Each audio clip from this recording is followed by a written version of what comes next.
mas pelo menos eu teria sido honesto. Na época, confesso, não me dei conta de que isso era tão relevante. É muito relevante. Nós temos feito algumas trocas dentro do Espiritismo que são complicadas. Uma outra foi quando a gente trocou vontade. Allan Kardec fala de vontade o tempo todo. Mas onde tem vontade, a gente lê boa vontade. E boa vontade não tem quase nenhuma relação com vontade, por incrível que pareça. Vontade é algo que nasce em você e surge como determinação se você continuar. Boa vontade é aquela coisa, se eu puder eu vou. Isso é boa vontade. A pessoa que tem vontade diz, eu vou. Essa é vontade. Com boa vontade, por exemplo, eu sei que aqui no exemplo não é tão fácil, porque como nem todo mundo pode chegar, mas eu poderia dizer que essas cadeiras vazias estão cheias de pessoas de boa vontade. Agora, as ocupadas são as pessoas que tiveram vontade. Tiveram vontade de vir ouvir, de vir discutir, de vir entender, de vir concordar, de vir discordar, seja lá o que for, você teve vontade, porque hoje é sábado à noite. E sábado à noite a gente poderia muito bem estar em casa descansando, ou passeando, ou com a família. Eu estou aqui porque eu tive vontade. Eu também poderia muito bem estar na minha casa. Então quem me traz é a vontade, não é a boa vontade. Porque pela boa vontade, eu ligaria para a minha amiga Doroteia e dizia, Doroteia, olha, eu marquei tudo aí, mas vamos deixar para outra hora, porque eu vou ficar em casa com os meus filhos. Era boa vontade. A vontade é, os meus filhos, papai, o senhor vai voltar a viajar? Eu disse, vou. Mas papai, o senhor vai ficar o final de semana? Eu digo, este e outros. E eu não estou falando agora de adultos, estou falando de crianças pequenas. É importante. Se eu não tiver vontade, eu não faço. E aí o que a gente faz? A gente tira a vontade. E aí quando ele usa isso convenientemente, dirigida, eu tenho que dirigir o que eu estou fazendo. E dirigir como de maneira conveniente. Eu só dirijo conveniente se eu souber o que eu estou fazendo. E como é que eu sei o que eu estou fazendo? Estudando, me aprofundando, estudo sério, perseverante e aprofundado. Está lá na primeira citação. Mas vamos em frente. Jesus conta a história do bom samaritano. E depois o homem lhe pergunta, doutor da lei. Jesus pergunta a ele, qual dentre desses tu achas que é o teu semelhante? E o doutor da lei lhe responde, aquele que usou de misericórdia com ele. Jesus disse, vai tu então e faz o mesmo. Mas Jesus disse isso para aquele homem, naquele lugar, naquela história que a gente nem sabe se existiu. Foi isso? Ou será que ele disse para nós, para cada um de nós, a cada momento? Está aqui uma frase de André Luiz. Estenda a mão ao que necessita de apoio, chegará seu dia de receber cooperação. Não fui eu que mandei fazer esse quadro, nem fui eu que selecionei essa frase. Está aqui, logo no início. É exatamente a mesma coisa. Vai e faz misericórdia. Ele fez o que podia. Depois colocou o homem numa hospedaria e disse, cuide dele, já que eu não posso, mas cuide, e eu vou pagar tudo o que for necessário. Se eu não posso, eu encaminho para quem pode. Se eu não sei, eu encaminho para quem sabe. É o mínimo de misericórdia que a gente pode usar. Mas será que a gente tem usado disso dentro do nosso contexto?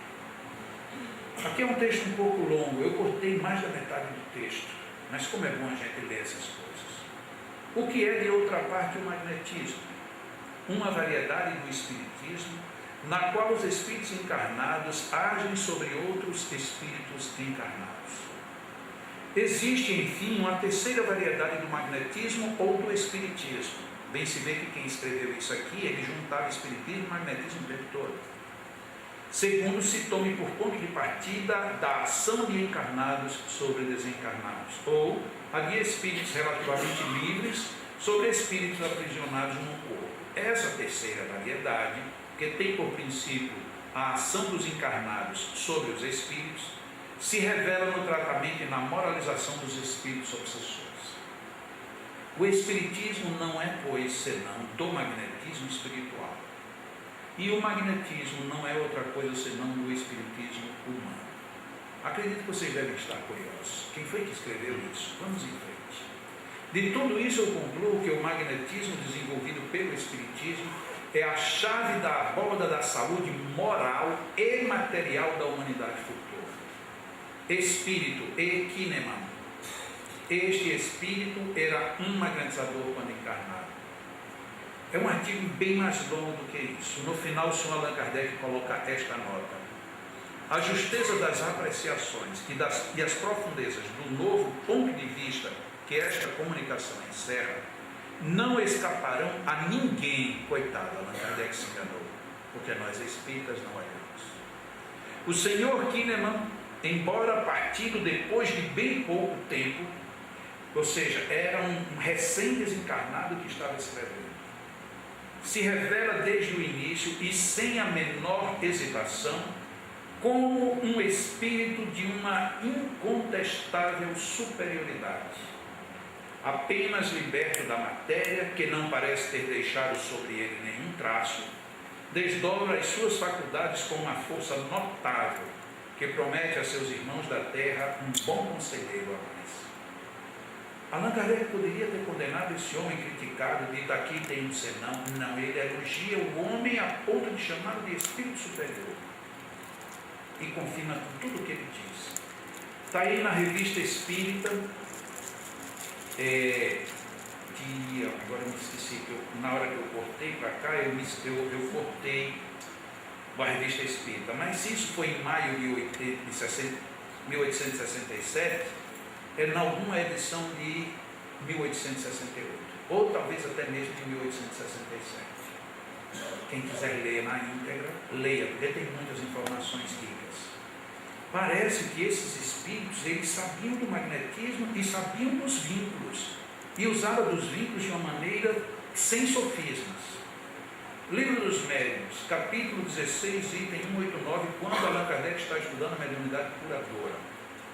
Os que têm o poder de curar ou de aliviar o doente pela só imposição das mãos ou pela prece. Isso é o que é médium curador. Essa faculdade não é essencialmente mediúnica. Opa, está errado. No meio espírita atual, até um magnetizador puro ele é considerado como médium. Allan Kardec está dizendo aqui agora, está desmontando tudo da gente. Essa faculdade, qual é a faculdade? Médium curador. Essa faculdade não é essencialmente mediúnica. Possuem-na todos os verdadeiros crentes, sejam médiums ou não. As mais das vezes é apenas uma exaltação do poder magnético, fortalecido, se necessário, pelo concurso de bons espíritos. Parece que Allan Kardec não gostava da presença dos espíritos, porque ele está dizendo que, se for necessário, os bons espíritos vêm. Mas nós dizemos que eles vêm sempre e fazem tudo. E se eles vêm e fazem tudo e nada acontece, é sinal de que quem está no meio está atrapalhando, e quem está no meio, nós. Sejamos honestos. Porque se eu vou aplicar um passe, eu não faço nada, quem faz são eles. Eu aplico o passe, a pessoa não melhora, de quem é a culpa? Deles. Então eles são fracos. Ou então eles são bons, mas o intermediário está ruim.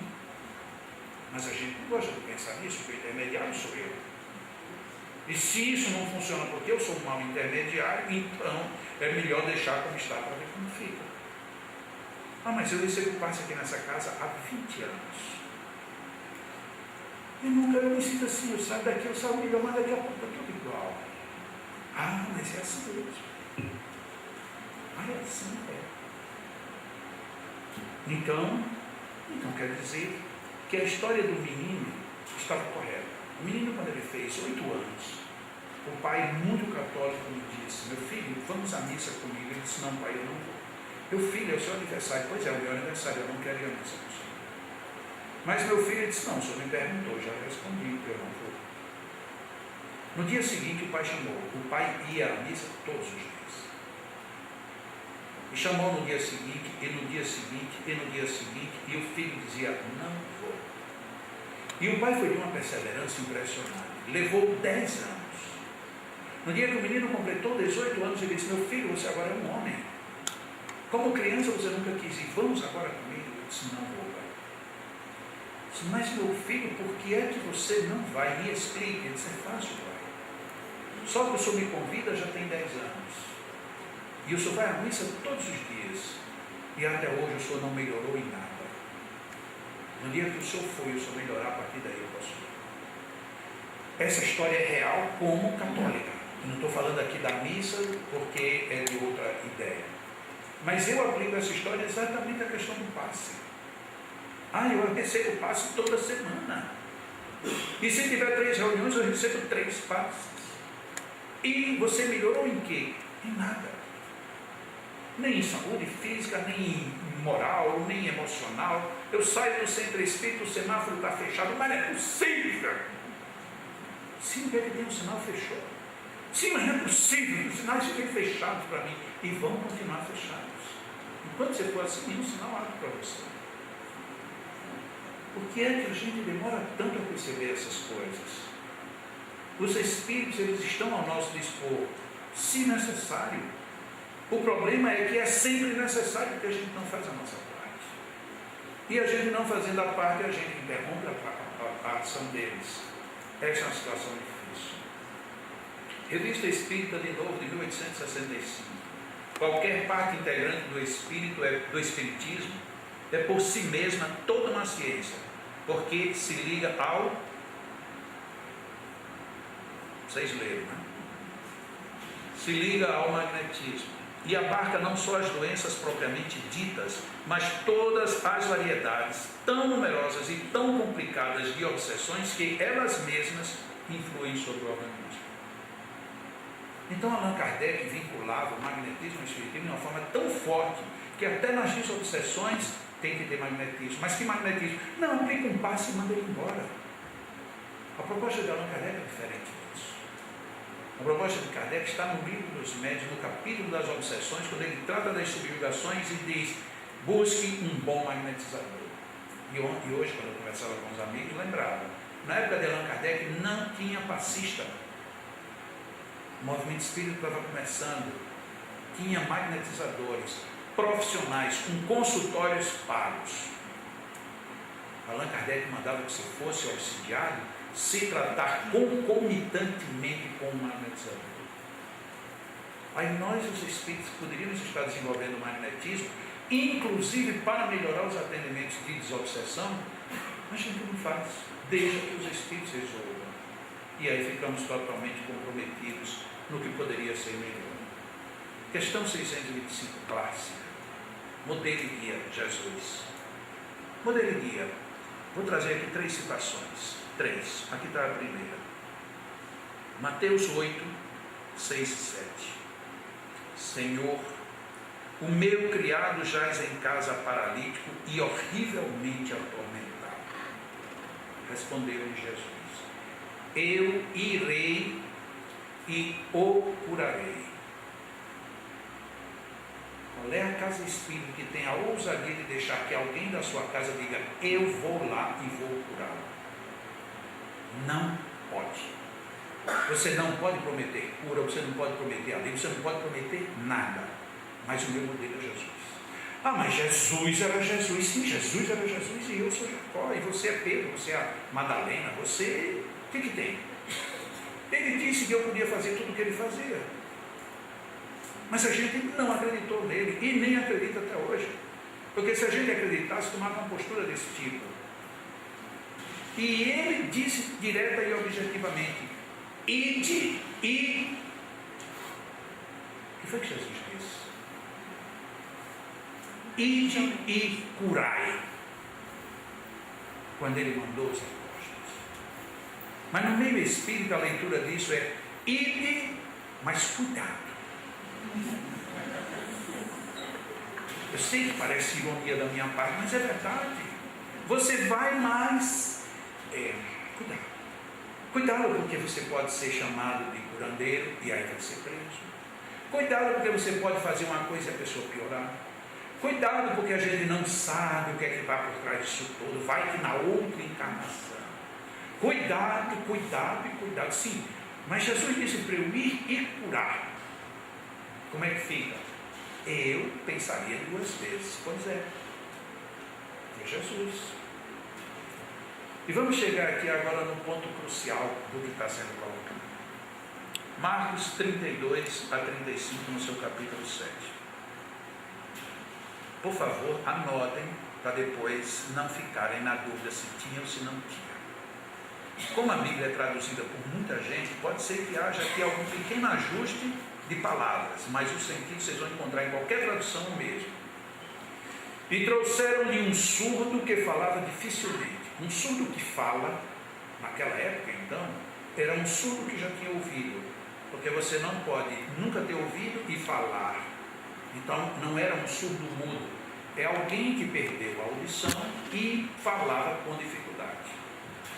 E rogaram-lhe que pusesse a mão sobre ele. Jesus, pois, tirou-o de entre a multidão, vírgula, à parte, ou seja, tirou do foco de todo mundo, levou-o em separado. E olha o que é que Jesus fez: meteu-lhe os dedos nos ouvidos, subentende-se, nos dois, e cuspindo tocou-lhe a língua, e erguendo os olhos para o céu, suspirou, ou seja, graças a Deus, e disse, efatá, que quer dizer, abre-te. E abriram-se-lhe os ouvidos, a prisão da língua se desfez, e falava perfeitamente. Ora, mas é tão comum a gente ouvir dizer que Jesus só fazia imposição de mãos. Tudo bem, então ele só fazia imposição. Contextualizando, imposição de mãos era mão assim, mão assim, mão assim, mão assim, mão assim. Ou imposição era tudo isso, ou nesse momento Jesus se esqueceu de ler o que a gente escreveu depois dele. Porque Jesus fez aqui duas operações. Uma magnética tratou algo que tinha gerado a mudez, a surdez. Tratou por uma técnica que hoje se chama de introjeção magnética. Ele fez uma introjeção de fluidos para ir no cérebro, onde estava a descompensação. E ele sabia que não podia fazer isso na frente do público leigo. Por quê? Porque o público não atuaria convenientemente por não saber o que está fazendo. Depois ele puxa a língua, aí ele diz apenas que tocou. Na realidade, Jesus puxou a língua, porque o homem falava dificilmente porque ele tinha a língua presa. E o cuspe ele veio com o sentido de estancar o sangramento. Mas a gente não lê nem o Novo Testamento, nem Allan Kardec a gente lê como deveria, imagina o Novo Testamento. Jesus aqui foi o quê? Um magnetizador clássico. Mas a gente fica, mas será que foi assim mesmo? É melhor acreditar que não. Até porque Jesus tem essa mania triste de cuspir. O cego lá, coitado do cego, deu uma cusparada na mão. Porque hoje é mais legal, concordemos comigo, hoje a gente tem creme dental, tem fio dental, a gente faz um enxágue da boca. Mas naquela época não tinha nada disso. Imagina a saliva de Jesus como era gorda, né? Era aquela salivada boa. Num lugar muito quente, quanto mais quente, mais gorda fica a saliva. Eu sei que é escatológico o que eu estou dizendo, mas é só para a gente entrar no contexto. Ele pega areia, põe areia na saliva, quer dizer, ele achou pouco aqui, ele pôs areia, e depois passa nos olhos do pobre do cego, coitado do cego. Se ele tinha débitos, acabou ali. É uma cusparada daquela. E o homem passou a ver.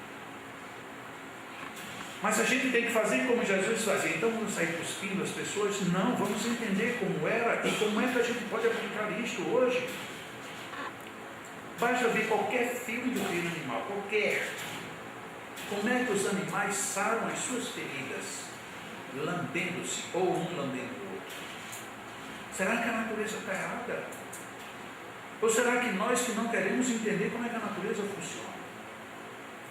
Marcos capítulo 8, 22 a 25. Então chegaram a Betsaida e trouxeram-lhe um cego e rogaram-lhe que o tocasse. Jesus, pois, tomou o cego pela mão e levou-o para fora da aldeia. Nossa, era uma mania triste. Aparecia um caso mais separado, ele já tirava do meio da multidão.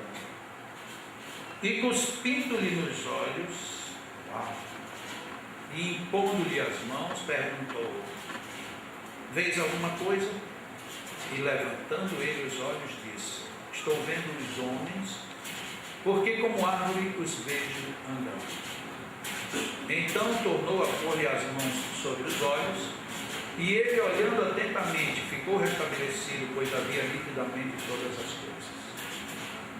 Mas Jesus não só curava com imposição de mãos. Muita gente diz: não, Jesus curava assim, a tua fé te curou, vai embora. E por que nesses dois casos ele precisou fazer tudo isso? No primeiro, ele tratou dos ouvidos por uma técnica, depois tratou e fez uma verdadeira cirurgia, e a pessoa ficou boa. No segundo, ele usa um outro mecanismo, e a pessoa não ficou boa de imediato. Foi preciso ele fazer uma segunda circunstância magnética para que ele ficasse bom. Mas quem foi isso? Jesus Cristo. Voltando 2 lâminas atrás, questão 625, quem é o nosso modelo de guia? Jesus. Mas em que sentido? Em todos? Parece que não. Porque se fosse em todos, a gente acreditaria nele. Cuide e curai, no lugar de colocar ide e ver se dá para fazer alguma coisa, que é o que a gente faz hoje. Vamos ver o que dá para fazer. E o que dá para fazer? Olha que lógica a gente tem hoje. As casas espíritas estão muito cheias e cada uma está crescendo mais. Então o público é cada vez maior. E o que a gente vai fazer? Com menos tempo, mais rápido, manda sair para poder atender todo mundo. Parece que a gente assistiu esse filme quando vai com atendimento público, infelizmente. Quando a gente vai com um sistema de saúde, como temos hoje no Brasil, ninguém quer saber o que é que você tem. Você começa a falar: doutor, eu tenho tido uma dor de cabeça, e essa dor de cabeça está me deixando os olhos doídos. Tá bom, você vai e faça isso aqui. Ele nem olha para você. Lógico que tem exceções, desculpem pela generalização. Nesse dia a gente vai estar fazendo isso na casa espírita. Tem uma casa espírita que eu conheci, que os médios ficam assim, um aqui e o outro de frente, e manda o público passar por baixo. Quem precisar já capta ali, se não captou, problema seu. Estou falando sério. Por quê? Porque o volume de gente é muito grande e não dá para atender todo mundo. Então quem merecer naturalmente vai receber. Pois não, meu irmão, o que você quer falar com esse barulho todo?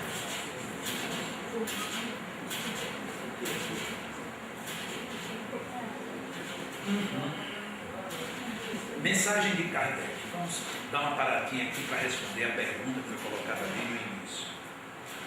Toda ideia nova forçosamente encontra oposição, e nenhuma arte se implante sem lutas. Vou ressaltar que magnetismo não é uma ideia nova. Infelizmente, surge de novo como se fosse. Ora, nesses casos, a resistência é sempre proporcional à importância dos resultados previstos. Porque quanto maior ela é, tanto mais numerosos são os interesses que ferem. Allan Kardec. Vamos continuar. Termina aqui. Se for notoriamente falsa a ideia nova, se a julgam isenta de consequências, ninguém se alarma. Deixam-na todos passar, certos de que lhe falta vitalidade. Se, porém, é verdadeira, se assenta em sólida base, se lhe prevê em futuro, um secreto pressentimento adverte os seus antagonistas de que constitui um perigo para eles e para a ordem de coisas em cuja manutenção se empenham. Atiram-se então contra ela e contra os seus adeptos. Assim, pois, à medida da importância e dos resultados de uma ideia nova, se encontra na emoção que o seu aparecimento causa, na violência da oposição que provoca, bem como no grau e na persistência da ira dos seus adversários. Esta mensagem está no Evangelho segundo o Espiritismo. Não é na Revista Espírita. Não é num livro pouco lido, é no livro mais lido da codificação espírita. Mas a gente também não quer saber disso. Tira, não interessa. Por que não? Porque isso é muito dirigido. É muito dirigido a quê? A todos os trabalhos que se propõem a frutificar. A presença do magnetismo no espiritismo estão muito bem fundadas, diretamente, na questão 555 do Livro dos Espíritos, que para os senhores terem uma ideia de como o problema é sério, na versão inglesa do Livro dos Espíritos, tiraram descaradamente, subtraíram o comentário da questão 555. Preferiram mutilar a obra de Allan Kardec do que deixar ele dizer ali: espiritismo e magnetismo são uma única e só ciência. Mas não tem problema.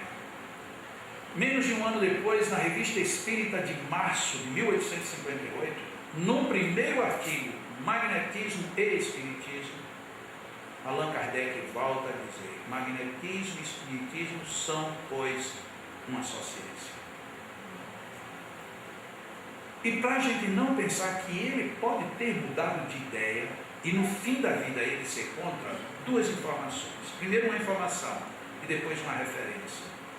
Allan Kardec se preparava para começar uma obra chamada Magnetismo e Espiritismo quando desencarnou. Infelizmente, ele desencarnou antes do tempo, na minha visão. E perdemos o que ele ia apresentar sobre isso. Então ele parecia que não tinha mudado de ideia. E a confirmação está. Allan Kardec desencarnou em março de 1869. Confere?